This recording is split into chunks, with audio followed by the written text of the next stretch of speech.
Listen with your heart, not with fear. Nothing that was loved is ever truly lost. That's what Chico Xavier used to repeat when someone came before him with tears in their eyes, holding a yellowed photo of a dog, a cat, a small being that had left too soon. He didn't treat this grief with irony, nor with the coldness of someone who thinks crying for an animal is an exaggeration. On the contrary, he would slightly incline his head, close his eyes as if listening to another room, another plane, and say in that gentle voice that seemed to come from very far away, "My daughter, my son, love doesn't go bankrupt. Love doesn't know how to die." Now close your eyes for a moment and go back to that night. You were certain the house was empty, and yet you felt the weight at the foot of the bed. It wasn't fear. It wasn't suggestion. It had the same measure as his body, the same way of lying down, the same respectful silence of someone who always waited for you first. Why did you feel that, if he had already left? And why does it hurt so much, as if it were reopening the day of farewell? Chico said that these manifestations are not fantasies of grief. They are touches from the spiritual world. They are vivid memories piercing the veil. They are answers from a plane that continues to act, even when we think that everything is over. Chico learned very early on, from the spirits who instructed him, that the universe doesn't create a feeling only to destroy it soon after. If God allows a dog to be for a person the only daily source of joy, it will not be the same God who, without reason, extinguishes that affection as one blows out a candle. That would be contrary to divine intelligence. So he began to explain to people patiently that animals are not instinctive machines. They are sparks on a journey, simple but real consciousnesses, souls in a state of purity, still without the weight of human dramas, but already capable of recognizing a face, a voice, a smell, a home. Do you remember when he would run even before you opened the gate? Do you remember how he knew when you were sad, even without saying anything? That's not just conditioning. That's psychic perception. That's soul responding to soul. And Chico insisted on this because he knew that many people suffer in silence, thinking it's ridiculous to cry for a dog. He would say, "Ridiculous is not knowing how to love." Now imagine the following scenario he described. The animal dies. The body no longer responds, but the bond of affection that linked it to you doesn't break immediately. There's an adjustment period, a period of tenderness. 3 days, he said, is usually the time the spirit still circulates in the familiar environment, still seeks the owner's scent, still hears their cries. It's as if it were saying, "I'm okay, don't despair." And here comes the point he cherished. In those first moments, your emotions weigh heavily. If you fall into deep despair, if you blame yourself, if you call out to it in anger, the spirit feels it. Not because it suffers like a human, but because it senses the intensity, loves you and doesn't want to leave you in that state. That's why sometimes it stays. That's why you feel the weight on the bed again. That's why it seems like a shadow is passing in the hallway. That's why that dream was so real that you woke up crying and at the same time at peace. And here arises the question that needs to be asked. Was it really a dream, or was it an encounter authorized by mercy? Chico liked to say that the spiritual world is more organized than ours. Nothing is by chance. Nothing is random. Nothing is a voice shouting in the dark. When a presence returns, it returns by permission. When an animal's soul approaches, it approaches because there is a bond. A bond is law. The bond is what justifies contact. And this bond, in the case of animals, is almost always cleaner than ours with other humans, because they don't compete with us, they don't envy us, they don't compare us, they don't demand anything from us. They simply love. That's why Chico looked with such reverence at this kind of love.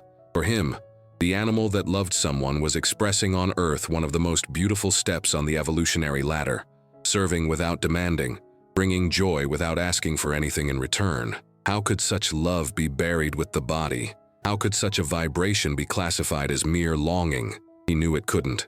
That's why he told so many stories of children who saw their dogs after death. And he always said, "Believe in them. Children see before their minds close." But perhaps you're wondering now, if that's the case, why doesn't everyone feel it? Why did it happen to me once and then never again? Chico also answered this. He said that feeling or not feeling is neither reward nor punishment. It's attunement.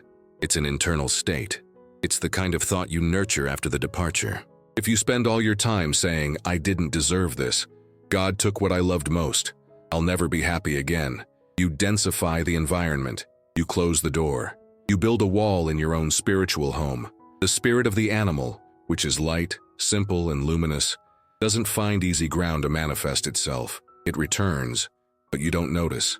It touches you, but you don't feel it. It barks on its plane, but your heart is like cotton wool. That's why Chico insisted on a seemingly simple, yet profoundly mystical attitude: gratitude. He said that the best way to maintain a healthy bond with the departed is to be grateful for their presence and not to curse their absence. Gratitude fine-tunes harmony. Revolt breaks it. There's a detail that Chico revealed only when he perceived the person was ready. Animals aren't randomly thrown into the afterlife. They don't wander aimlessly like shadows. There are subtle plans of welcoming for them, guided by spirits who loved animals on earth and asked to continue loving them in heaven. He himself said he was taken, in astral projection, to such places where dogs of all breeds ran without pain, without illness, without old age, where trees radiated peace, where streams cleansed any trace of suffering. He returned from this experience crying, because he understood there that God puts everything in its proper place, even those whom almost no one remembers to pray for. And even so, even welcomed, some still return to feel you. Why? Because love doesn't lose its address. Now think about this. If his spirit still visits you in these first few days, if there's a thread of affection sustaining that contact, what will determine whether he stays longer or moves on to the resting place?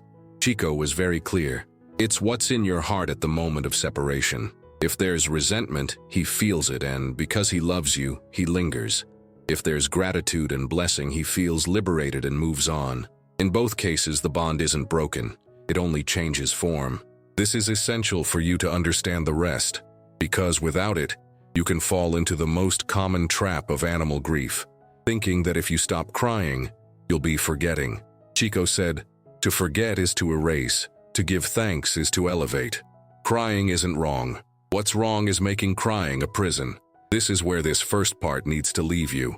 At this exact point between longing and understanding, between what you felt that early morning and what Chico explained so many times. None of that was madness. None of that was an excess of love. None of that was childishness. That presence was real because love creates pathways between dimensions. But what happens after those moments? Where does it go when it decides to leave? Are there really places of light reserved for animals? And even more, why do some manage to feel this presence 3 times in a row and others feel it at all? The answers lie in what Chico revealed about spiritual organization and the strength of your own inner state, and that is what you will understand in the next part. Chico Xavier used to say that the deepest truths of life are revealed in small things. That's why, even after comforting thousands of people, he was still moved when he saw someone put a plate of food out for a stray dog. For him, that simple gesture carried the essence of the gospel, serving a defenseless being without expecting anything in return. He said that love for animals was a silent way of praying, and perhaps that's why the spiritual plane manifests itself so frequently through them, because where there is pure love, there is a bridge between worlds. How many times haven't you felt that? That look that seems to understand everything, that unexpected gesture that made you smile on the worst day, that silence in which it seemed like he was listening to you without needing words. Chico believed that these moments are glimpses of the animal soul trying to communicate with ours, as if saying, "I recognize you. I know who you are." He recounted how a woman once approached him in tears. She held a small necklace with the name of her deceased dog. She said she heard the sound of his paws every morning, always at the same time. The neighbors thought it was her imagination, but Chico, after listening attentively, replied, "It's not imagination, it's longing in the form of presence." When love is true, it doesn't suddenly fall silent. And then he explained that during the first few days, the animal's spirit tends to visit the house as if slowly saying goodbye. It's a gentle adaptation, a time of transition between what was and what is yet to come. In these subtle visits, he doesn't come to frighten, but to comfort. He feels your call and responds. Sometimes he appears in dreams, running through green fields. Other times he manifests himself in small signs, an object falling, a memory that arises out of nowhere, a sudden peace that crosses the chest amidst sadness. Chico said that love has 1,000 ways of disguising itself, and heaven knows how to use them all. One night, he recounted, he received a visit from a young man who had recently lost his cat. The young man said he felt the animal's weight on his chest when he tried to sleep. "I wake up and see nothing, Chico, but I feel as if he were there, lying on me as he always did." Chico smiled, placed his hand on the young man's shoulder and said, "And he is. He hasn't yet learned to sleep away from you, but he will soon understand that love doesn't need a body to exist." This was one of the phrases Chico repeated most often. Love doesn't need a body. For him, physical form is merely the first language of the soul. When the body is gone, the feeling continues. It only changes frequency. It's like changing radio stations. The sound still exists. You just need to adjust the device to hear it. He taught that the same applies to animals. They don't disappear. They simply come to exist in a dimension where time is lighter, and suffering doesn't reach them. Many people asked how to know if the animal had passed away peacefully. Chico said it's simple. If the love you feel brings you serenity, it's fine. If the love still brings you despair, it's you who needs peace. He believed that the bond between a human being and their pet is one of the purest proofs of immortality, because it's a love without calculation. The dog doesn't love out of self-interest, doesn't love out of convenience. It loves because it exists. And this kind of love, according to Chico, is the closest thing to God's love that we can experience on earth. That's why he said that caring for an animal is also a spiritual task. It's an exercise in compassion, patience, and loyalty. Each of our gestures teaches something to the animal's evolving spirit, and each of its glances teaches us something we've forgotten, the simplicity of affection. There were times when Chico would remain silent for long minutes before answering a question. He said he listened to his spiritual friends. On one of these occasions, a man asked him if dogs return to reincarnate alongside the same owners. Chico thought and replied, "Some do return, yes, when there is something to complete. Love is a thread that guides souls, and it doesn't always break with death." Then he told a story he had heard from his own mentors. A family had lost their dog and months later adopted another very similar one. The new dog repeated identical gestures, recognized the same places, lay in the same corner of the house. The family's daughter, still a child, asked if it was the same spirit. Chico simply smiled and said, "God is discreet when he wants to return to us what we love." He explained that animal reincarnation is shorter because their evolutionary needs are simpler. When there is a deep bond, the spirit can be drawn back to the same home. And when that happens, it's always to heal something that wasn't yet complete. But Chico also spoke of cases where the reunion is not immediate. Sometimes, he said, the spirit needs to rest. It needs to learn to live without pain before returning. In these cases, he described spiritual planes of refuge, veritable gardens vibrating with colors that don't exist here, animals of all species coexisting in harmony, guided by luminous entities that radiate love. He himself said he had been taken in spirit to one of these places. He recounted that there was a lake where the waters shone like crystal, and that around it, thousands of dogs played without fear. They don't know the word loss, he explained. They only wait, and in waiting they learn to love even more. This description impressed people, but Chico always added a detail. None of this would be possible if love on earth were a lie. Heaven is only the continuation of what we truly feel. And it is at this point that his vision became even more profound. He believed that the universe is a great fabric of memories and vibrations, and that each thought emitted with love is like a light lit on this immense spiritual map. When someone prays, gives thanks, or simply thinks fondly of the departed, that light is lit and serves as a guide for the spirit to find its way. Therefore, he warned, when you cry in despair, you darken the path. When you cry with love, you illuminate it.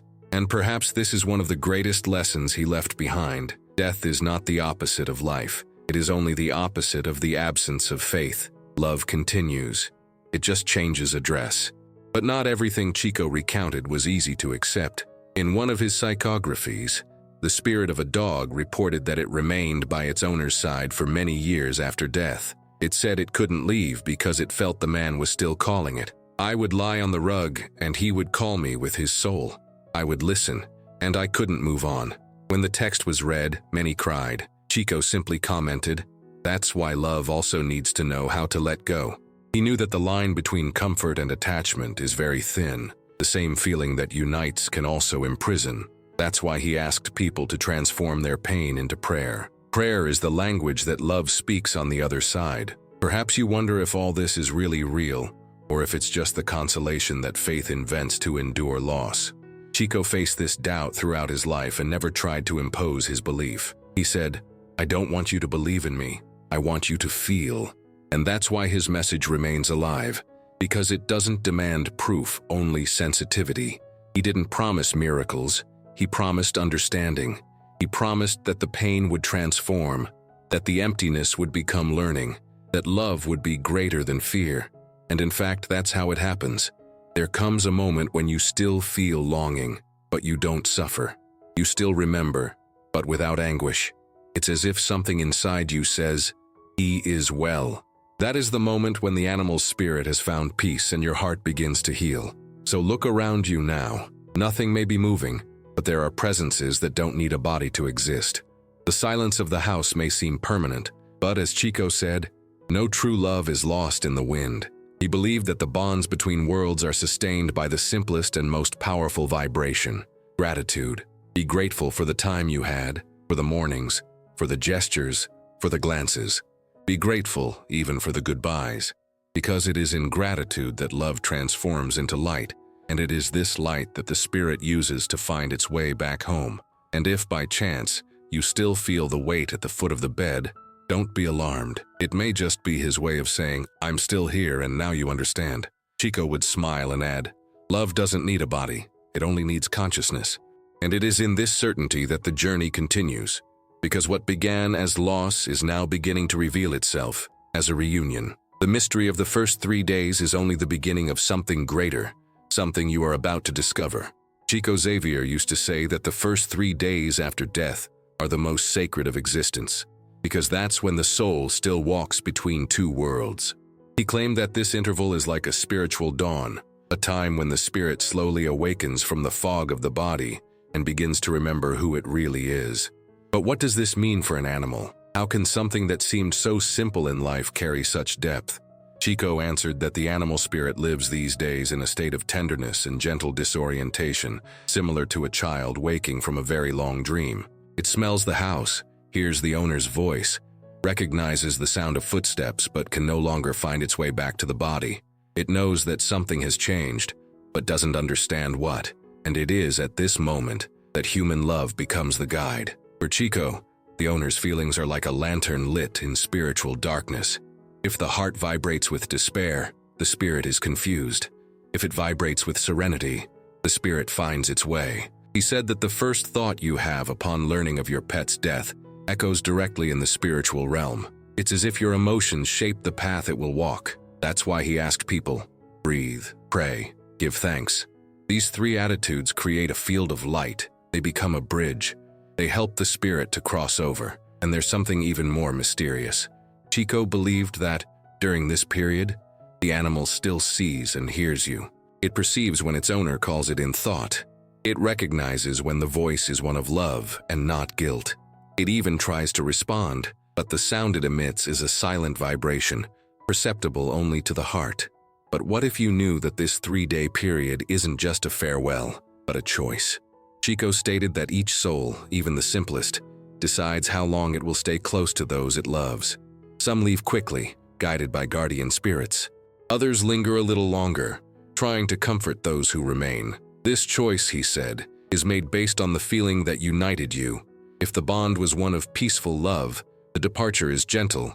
If there was fear, pain, or despair, the soul prefers to wait. But there's a detail that few know, something Chico only confided to those who truly sought to understand. He said that in some cases the animal is not only guided by angels, but also by the spirits of former human companions, people who loved it in other existences.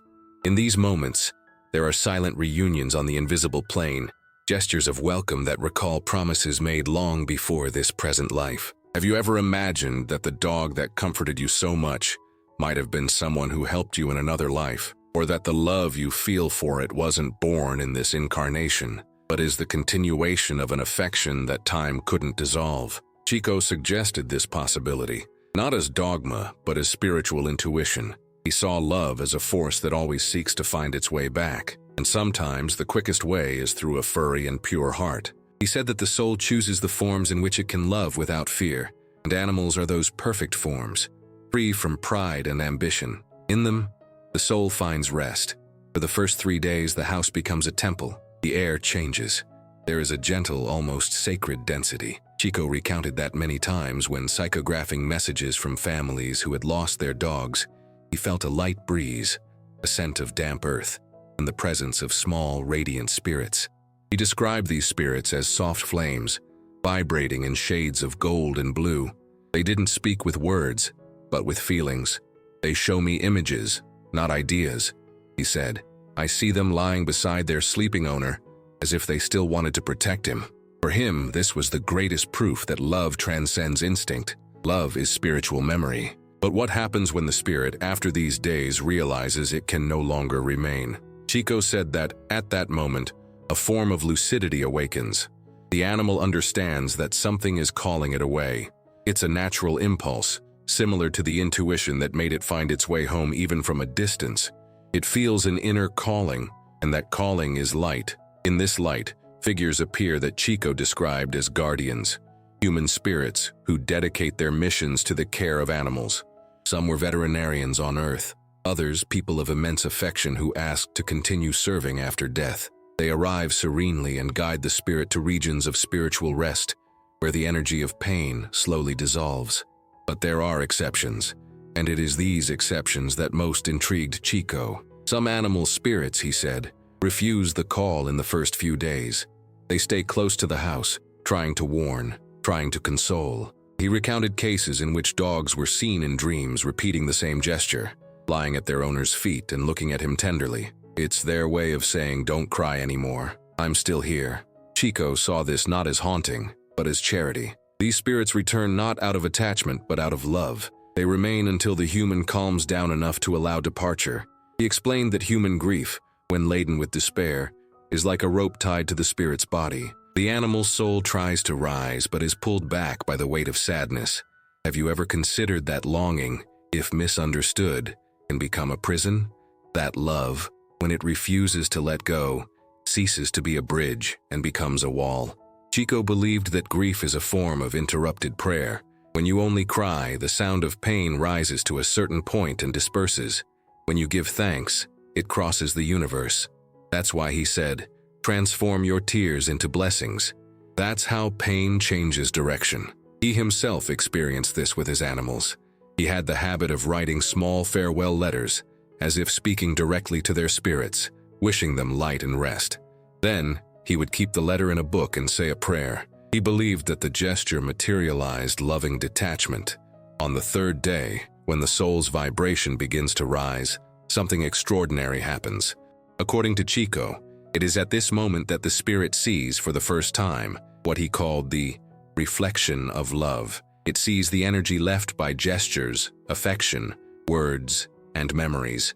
Everything that was lived truthfully appears before it like a luminous landscape. If the love was pure, the light is soft and radiant. If there was suffering, this light mixes with denser tones, which the spirit feels as an invitation to understanding.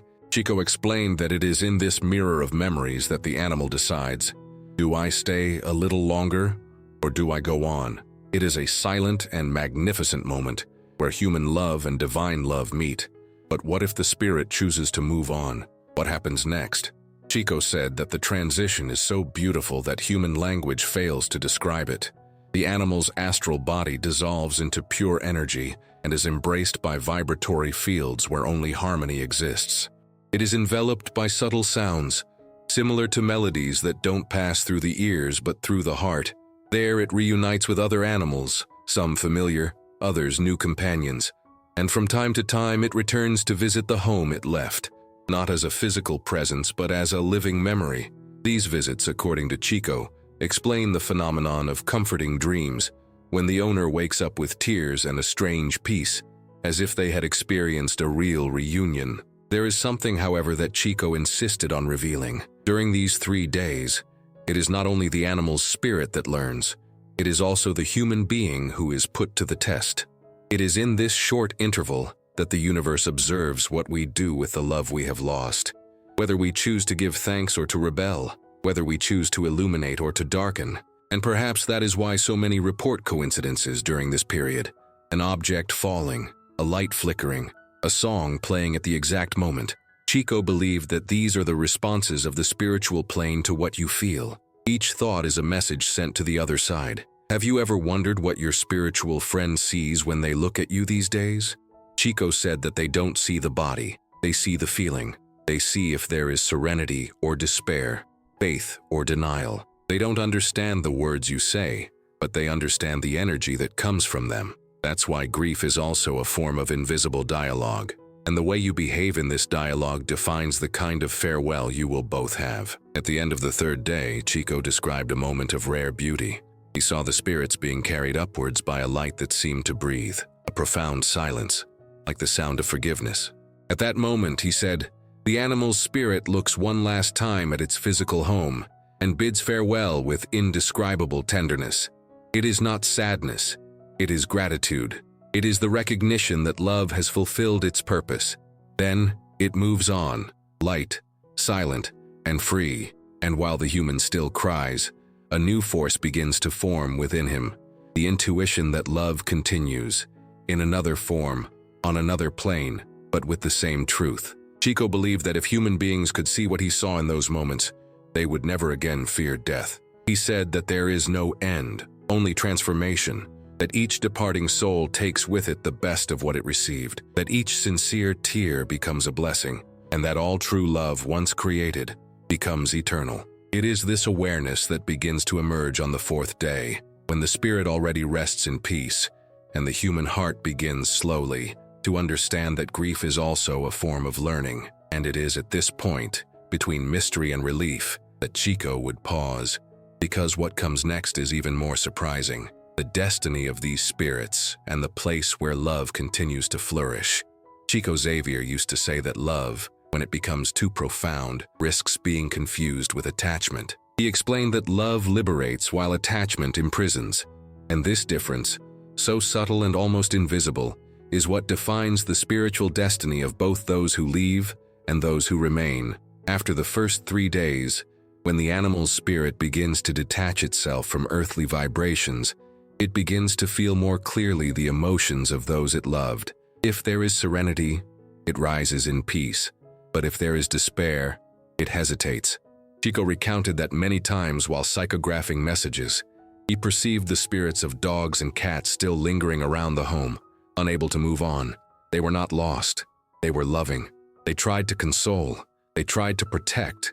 But they were held back by the force of a feeling that, although born of love, had transformed into an invisible chain. To love is to allow the other to go when it is time to go, Chico would say in a calm but firm voice, as if recalling a law that the universe itself obeys.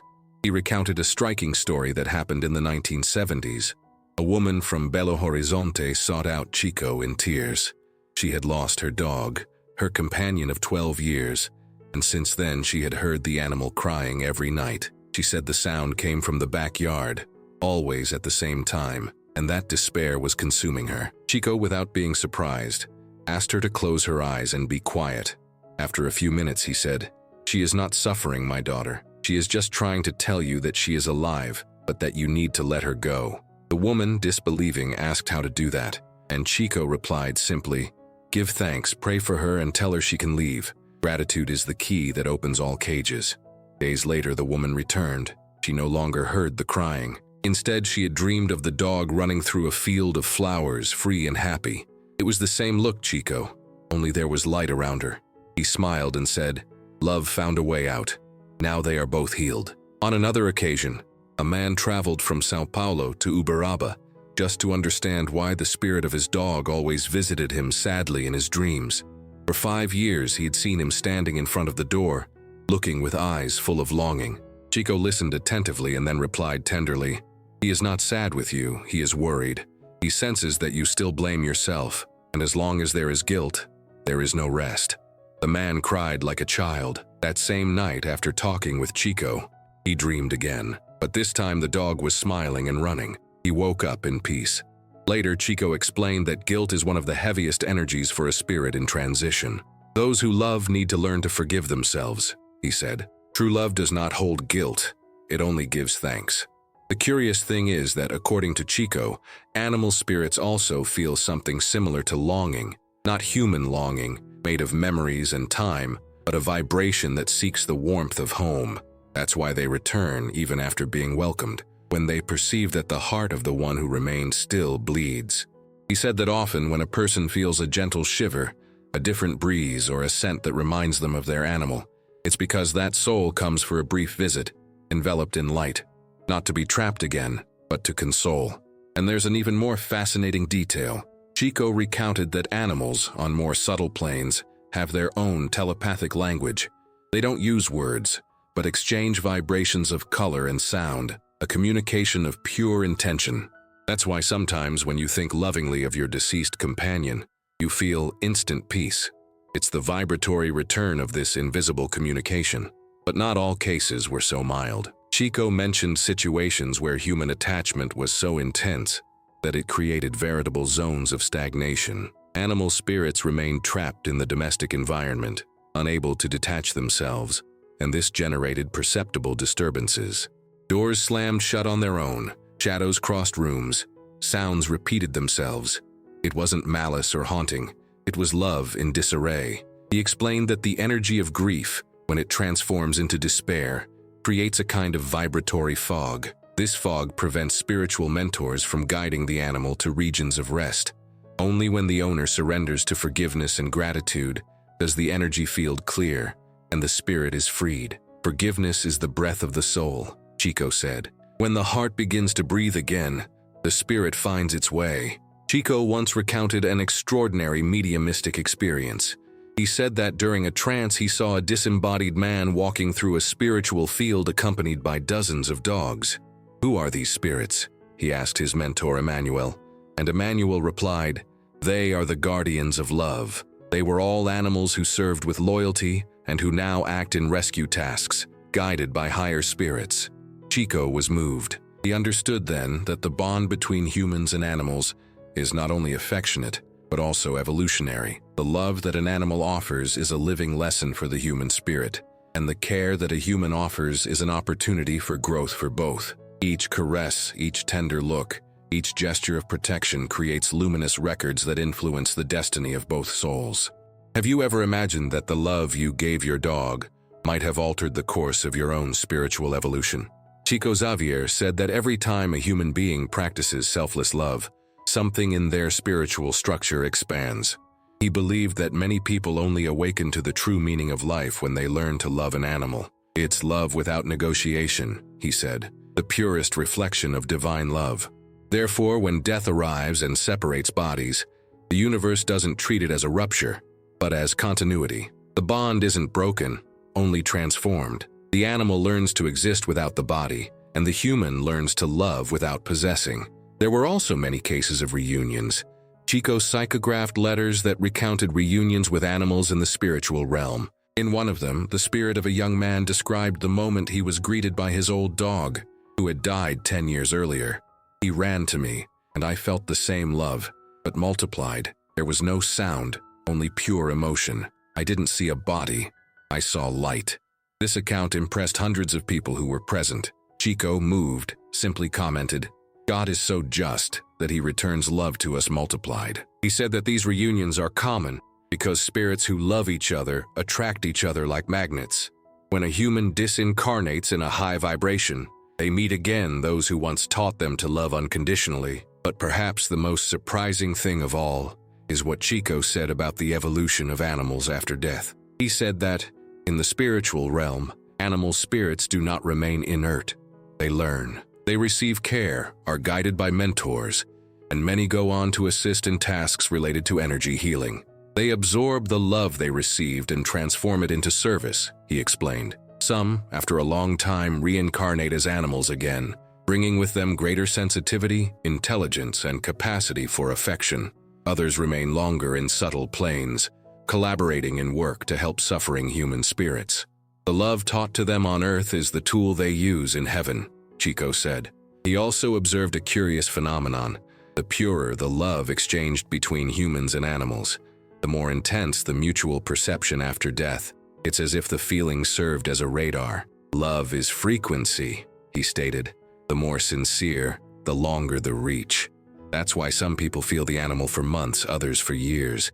It's not illusion or obsession. It's the persistence of loving vibration. Time in this type of bond is just a detail. There was a time when Chico received a simple man, a bricklayer who had lost his dog in a car accident. He told him that the night after the dog's death, he heard 3 barks and smelled the animal's scent in the room. Frightened, he prayed, asking God that the spirit might find peace. The next day, he dreamed of the dog lying beside him, licking his hands. He was clean, without injuries, with a look of joy I had never seen before. The man said. Chico replied, "It was your prayer that freed him. Faith is the voice that reaches where words cannot." As Chico told these stories, he taught that there is no definitive separation. Love is the only bond that withstands death. When humans understand this, they stop calling the spirit back with tears and begin to send it back in peace with prayers. That is when the bond is purified. Love ceases to be a prison and becomes a bridge. And it is on this bridge that one day everyone will meet again. At the end of our conversations, Chico always paused for a long time before concluding. He would look at the ground, take a deep breath, and say, "To love is also to let go. Whoever doesn't learn this doesn't understand eternity." And as he said goodbye, he would add in a revealing tone, "Animals are teachers of love. When they leave, it's because they have already fulfilled their lesson. Now it's your turn to learn." These words echoed in the hearts of those who heard him like a prayer, because deep down, everyone knew that what he was saying wasn't just about dogs, cats, or birds. It was about ourselves. It was about learning to love without fear and to let go with faith. And perhaps that is exactly what love, in God's language, has always wanted to teach. Chico Xavier said that the deepest truth of love is revealed when the silence of absence transforms into the certainty of presence. He affirmed that the reunion between souls is inevitable and that love, once created, never fades. But the way this reunion happens is far beyond what the human eye can comprehend. It is not a common return, nor a physical apparition, but something much higher, a recognition between essences. It is the instant when one soul feels another soul and knows, without a shadow of a doubt, that it has reunited with the one it loved. Chico said that when a human spirit crosses the veil of death with a light heart, it is first received by the one it loved selflessly, and in many cases, this means being received by an animal. He once recounted a psychographed letter from a young man named Roberto. After his death, he wrote to his mother saying that, upon opening his eyes on the other side, the first presence he felt was that of his dog, Rex. "Mother, he waited for me. I didn't see him with the eyes of the flesh, but with the eyes of the soul. I recognized him, and at that instant, all fear disappeared." Chico recounted this letter with emotion, explaining that the bonds created by pure love are the first to manifest when the soul awakens on the other side. They are what welcome, protect, and guide to the spiritual realms. Therefore, he said, it is common for recently deceased human spirits to see their dogs, cats, or other beloved animals first, and only then to reunite with family members. Their love is so simple and so sincere that it arrives before any words, he explained. But Chico also revealed something more unsettling. There are souls who cannot see their animals at the moment of departure, and this doesn't happen as punishment, but rather due to a vibrational blockage. These are cases where the person dies consumed by remorse, anger, or fear. These feelings close the spiritual field and prevent the perception of loving presence. The reunion is then postponed until the soul manages to free itself from the weight of guilt. Love is a frequency, and guilt is the noise that interrupts the signal, Chico said. When the spirit calms down, when regret transforms into understanding, the bond vibrates again, and the reunion happens. He described this scene beautifully. The dog approaches silently. The human feels an emotion they cannot explain, and gradually realizes that that love was only waiting for the right moment to be felt again. These revelations caused astonishment, even among the most skeptical. Chico, with his usual serenity, said that he was not speaking from imagination, but from spiritual observation. He recounted that during the mediumistic sessions, he saw animals gathered behind their deceased owners, as if awaiting a sign. Some jumped, some simply look tenderly. They don't speak, but their gaze says it all. I am here. Chico explained that the reunion is not physical, but energetic, and that this contact becomes increasingly perceptible as the soul ascends. At first, it is only a premonition, then a fleeting vision, finally a feeling of completeness, as if time ceased to exist. But what happens to the animals that haven't yet reunited with those they love? Chico said they live in spiritual communities of learning and care. They are sheltered by spirits who dedicate their missions to the love and protection of creatures. Some of these places, according to him, are like colonies of light, where nature shines with unimaginable intensity. Dogs, cats, birds, and horses live together in harmony, free from pain and hunger. The air is pure, the sound is gentle, and there is a peace reminiscent of the soul's lost childhood. But even in these places, some spirits wait. They wait to be reunited with the heart that loved them on earth. They wait for the call of feeling, and sometimes they return to earth, reincarnating near the same person, as if destiny found secret paths to reunite those who couldn't say goodbye. There was a story that Chico never forgot. A woman had lost her dog 8 years earlier. She cried constantly and said that no other animal could fill the same void. One day, a dog appeared in front of her house. It wasn't the same, but it had the same look. It even had the same habit of lying on the porch with its head between its paws. She adopted it without hesitation. The next day, she dreamed of Chico saying, "He came back to heal you." Since then, the woman felt that her pain had transformed into gratitude. Chico explained that this happens because spiritual bonds are not lost. They only change form. Love finds a body when it needs to be lived again, he affirmed. But not all reunions happen on Earth. Some occur only in dreams. Dreams so vivid they seem to cross the boundary of possibility. Chico said that these dreams are true visits, brief encounters permitted by divine mercy. In them, the animal spirit appears healthy, joyful, often surrounded by a soft light. The dreamer wakes up with tears, but feels a peace they cannot explain. The dream is the letter that heaven writes to those who still need to believe, he said, and he added that the more intense the emotion during the dream, the more real the encounter was. The soul does not deceive itself, he concluded, but the most surprising point of Chico's revelations about the reunion was yet to come. He said that human love for animals has a much greater spiritual role than most imagine. Every gesture of tenderness, every act of care, every compassionate look is a seed of evolution planted in the soul of both. The animal learns to love consciously, and the human learns to love purely. This exchange is what allows both to ascend to higher planes in the future. Chico affirmed that spirits who learn to love an animal become more sensitive, more compassionate, and more prepared to serve others. And the animals, upon receiving this love, acquire more subtle vibrations, gradually approaching human consciousness. It was then that Chico revealed something that left even scholars of spiritism speechless. He said that some animals, after long evolutionary cycles, reincarnate not as animals but as human spirits in an initial stage, and that, in some mysterious way, they retain the effective memory of those who taught them to love. Love is the inheritance of the soul, he said. Everything you give to a living being returns one day, multiplied. This vision moved those who heard him, because it made love for animals part of the great plan of creation. It was not just a passing bond, but an active participation in God's work.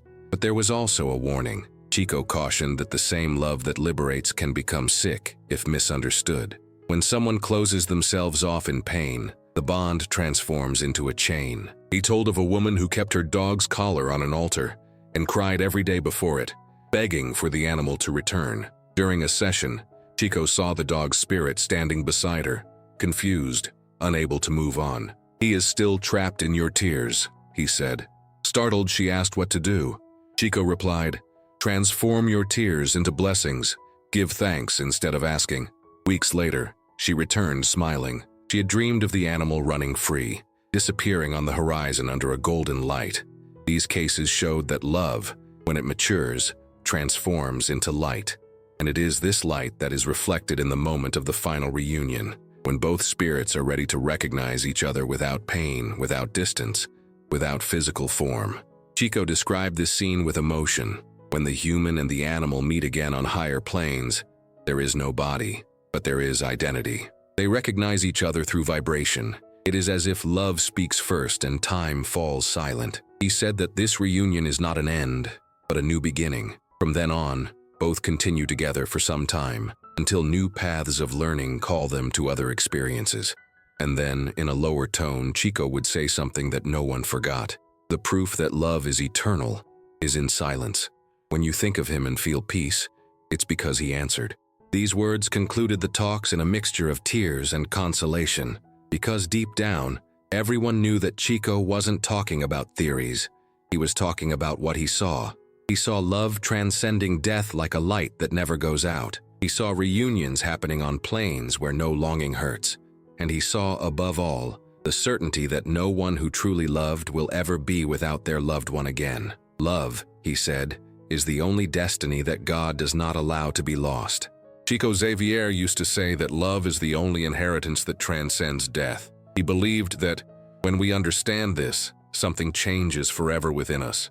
Grief ceases to be an abyss and transforms into a bridge. Pain becomes learning, and longing ceases to be absence and becomes a silent presence.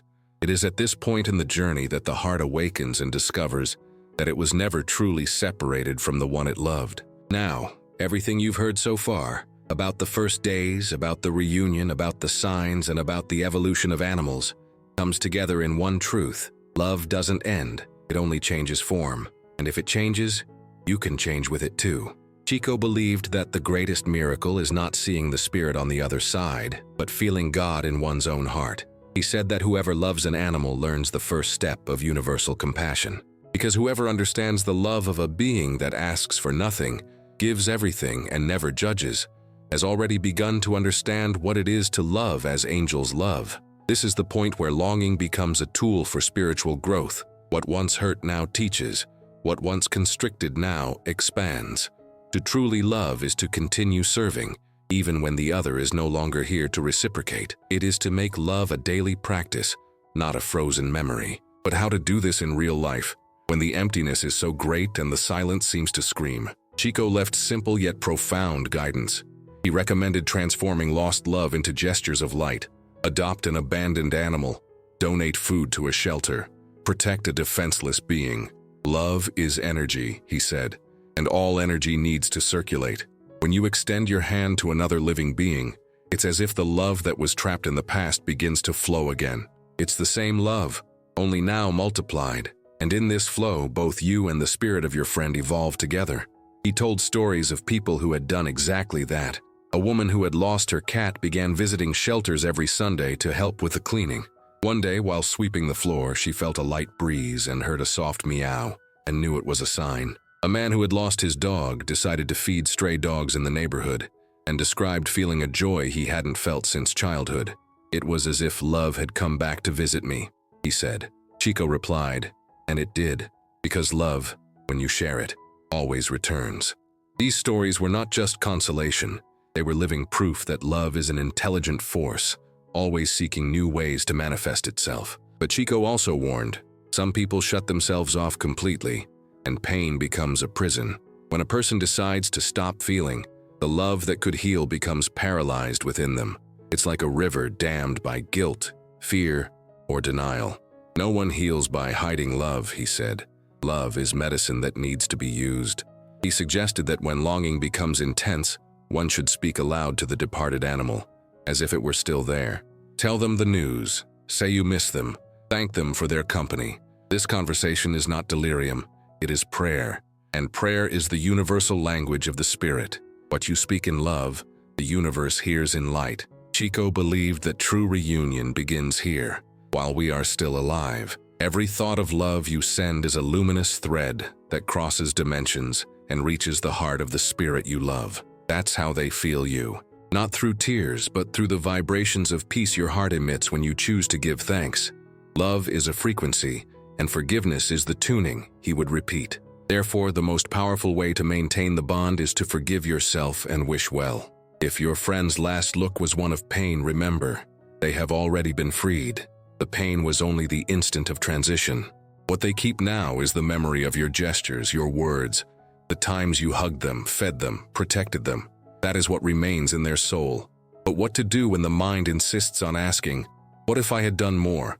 What if I had realized it sooner? Chico would smile and answer serenely, guilt is a deception of love that has not yet learned to trust in God. Everything you did with sincerity is enough. God doesn't demand perfection, only truth. Your spiritual friend doesn't want regret, he wants peace.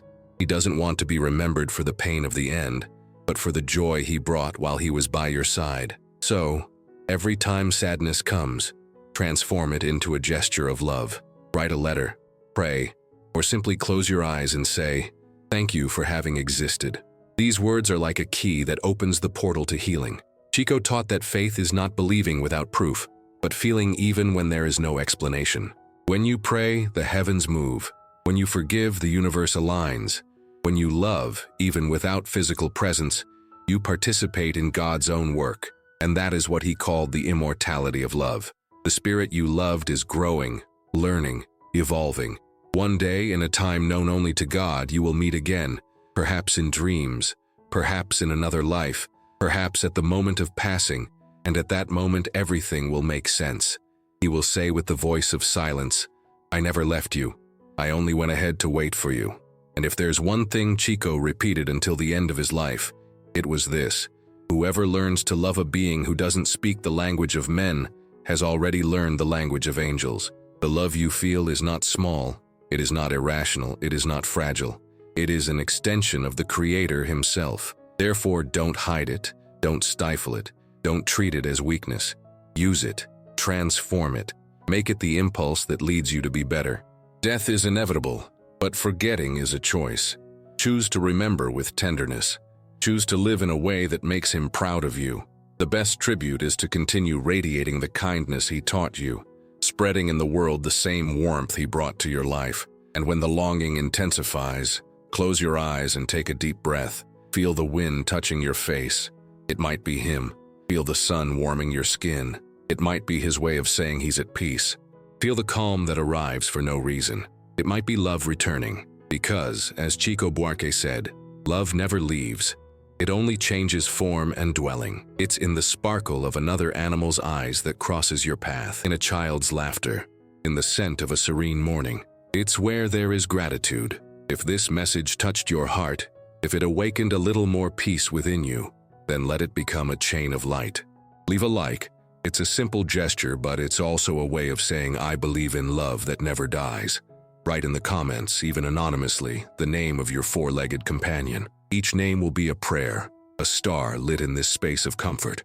And if this message brought comfort to your soul, subscribe to the channel to continue receiving words that illuminate, heal, and strengthen. Here, you will never be alone. Here, love continues.